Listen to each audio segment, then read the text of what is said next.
Incêndios em Portugal, Espanha e França obrigam à evacuação de várias localidades. Milhares de pessoas tiveram de fugir das chamas. Está instalado o caos no Sri Lanka. Presidente foge do país. População não aceita a liderança do primeiro-ministro. Biden visita Israel com olhos postos na defesa e no programa nuclear iraniano. O sul da Europa está a arder. Vários países estão a debater-se com as chamas, sendo a situação mais preocupante em Portugal. Esta quarta-feira o país registava mais de 2 dezenas de incêndios ativos em todo o território continental. No sul, no Algarve, o incêndio que lavra desde terça-feira na zona de Almancil atingiu a Quinta do Lago, uma importante estância de Golfo da Europa. No centro do país, nos distritos de Santarém e Leiria, o incêndio que lavra desde sexta-feira devorou algumas habitações e obrigou à evacuação de várias aldeias. Cerca de 700 pessoas tiveram de fugir de suas casas. O país, à semelhança do sul da Europa, atravessa uma onda de calor anormal para a época. O Serviço de Gestão de Emergências do Copérnicos, da União Europeia, mantém a previsão para um risco muito elevado de incêndio para toda a região do Mediterrâneo.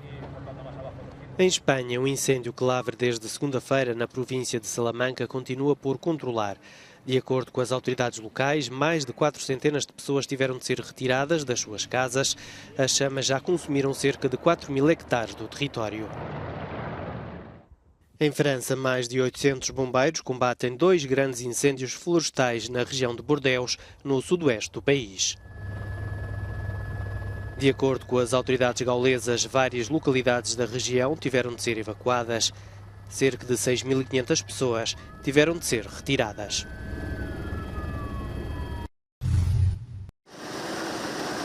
A onda de calor que se abate sobre Espanha colocou todas as comunidades do país, à exceção das Canárias, em alerta. Andaluzia, Extremadura e a menos habitual Galiza estão no vermelho, com temperaturas acima dos 40 graus. Os termómetros, alerta a Agência Estatal de Meteorologia, só voltam a baixar na próxima segunda-feira. Em Portugal, os anunciados 46 graus ou mais para alguns concelhos podem levar o país a bater máximos históricos de temperaturas. Para os investigadores, é claro, os atuais extremos meteorológicos tornaram-se mais frequentes devido às alterações climáticas. O modelo estatístico que utilizamos nas temperaturas está a prever, em alguns locais, cerca de 46 graus. Portanto, o recorde absoluto para Portugal está ligeiramente acima dos 47 graus, na Amareleja. Portanto, está próximo desse valor. Não sabemos se vai bater o recorde, há essa possibilidade. Também em França, turistas e locais se debatem com o aumento das temperaturas e procuram soluções criativas. Em Paris, esplanadas com aspersores estão a tornar as praias do Sena num refúgio citadino. De férias na capital francesa, esta visitante diz que se está melhor aqui do que no coração da cidade.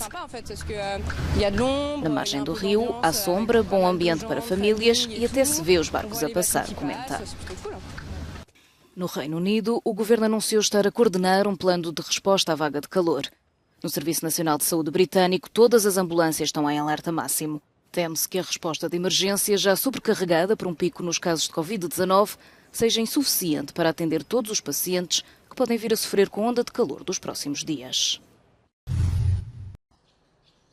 Fiscalização de mercadorias reforçada na fronteira da Lituânia com o enclave russo de Kaliningrado e com a Bielorrússia. As sanções impostas pela União Europeia por causa da guerra na Ucrânia alteraram os procedimentos. A fila de caminhões em Raigards para quem vem de território bielorrusso chega a atingir os 12 quilómetros e de nada serve a impaciência dos caministas. Esperei durante 4 dias, eles começaram a verificar muito bem. Estamos a fazer uma seleção mais rigorosa para controlo aduaneiro, uma vez que temos em conta as mercadorias sancionadas.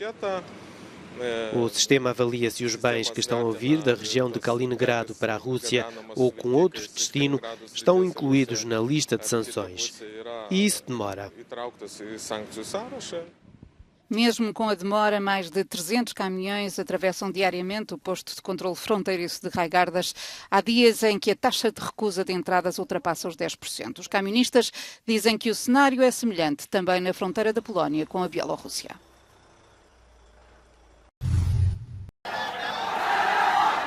Declarado o estado de emergência no Sri Lanka, populares invadiram as ruas apesar de estar em vigor o recolher obrigatório.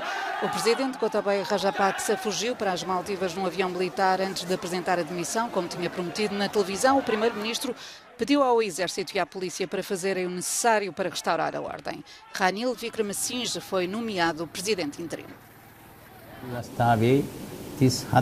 O Presidente informou-me que, de acordo com a cláusula 37.1 da Constituição, nomeia o Primeiro-Ministro para desempenhar as suas funções por estar fora do país.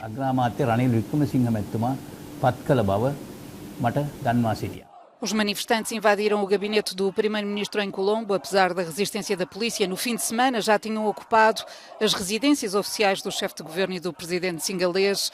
O Sri Lanka está mergulhado numa profunda crise económica. A população acusa os governantes de corrupção e quer eleições antecipadas.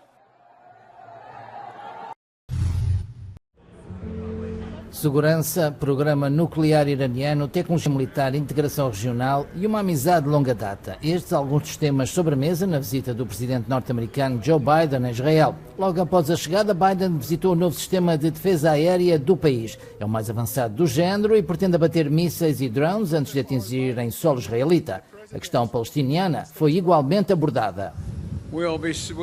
Discutiremos sempre, mesmo sabendo que não é a curto prazo. Uma solução de 2 Estados continua a ser, a meu ver, a melhor forma de assegurar o futuro de igual medida de liberdade, prosperidade e democracia para israelitas e palestinianos. O presidente, que visitou ainda o Museu do Holocausto em Jerusalém, salientou que as relações entre os dois países nunca tinham sido tão estreitas e reiterou o empenho dos Estados Unidos na segurança de Israel, que sente os avanços no programa nuclear iraniano como uma ameaça crescente. Durante a visita, Joe Biden não se reunirá com a família da jornalista americana palestiniana Shireen Abu Akleh, que foi baleada e morta por soldados israelitas há 2 meses. No entanto, os Estados Unidos convidaram a família da vítima a viajar para Washington para discutir o incidente.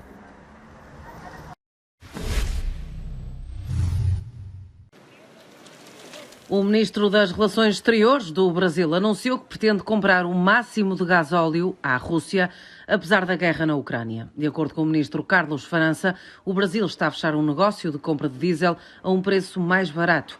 Confrontado com a decisão, refere a dependência da Alemanha e da Europa à Rússia. Nós dependemos muito de fertilizantes, exportações da Rússia e da Bielorrússia.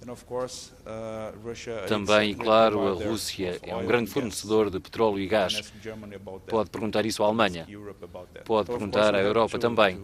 Claro que temos de nos certificar de que temos gasóleo suficiente para o agronegócio brasileiro e, claro, para os motoristas brasileiros. Por isso estamos a procurar fornecedores de diesel seguros e também confiáveis, e a Rússia é um deles. Jair Bolsonaro já tinha dito que o combustível russo começava a chegar antes do final do verão. Na altura, o presidente brasileiro afirmou que Moscovo oferecia condições muito mais favoráveis do que outros fornecedores. Mesmo depois da guerra na Ucrânia, o Brasil não impôs sanções económicas à Rússia e insistiu na participação da delegação russa nas reuniões do G20. O euro desceu abaixo do dólar pela primeira vez em 20 anos. Esta quarta-feira, um euro foi cotado em 1,01 dólares americanos. Esta paridade entre as duas moedas está a preocupar os especialistas que avisam para o aumento de preços nas importações na Europa. O euro fraco vai aumentar a inflação e pode haver alguns efeitos de feedback. Pode piorar um pouco as coisas. Estamos a importar muito petróleo e muitos produtos básicos na Europa. A Alemanha, a maior economia da Europa, depende muito dessas importações e elas estão a tornar-se mais caras. Os turistas norte-americanos que estão na Europa de férias trocam dólares por euros. Uma conversão que por estes dias dá mais dinheiro e quem vem até ao continente europeu não se queixa. É ótimo, a paridade é para nós mais fácil e o dinheiro rende mais, o que é melhor para a nossa viagem. É mais barato vir aqui comprar coisas, então acho que é melhor vir aqui gastar dinheiro do que gastar dinheiro nos Estados Unidos. Podemos comprar as mesmas coisas porque é mais barato. Os analistas prevêem que o euro continue a cair e, se assim for, mais custos para as empresas e para as famílias estão para chegar.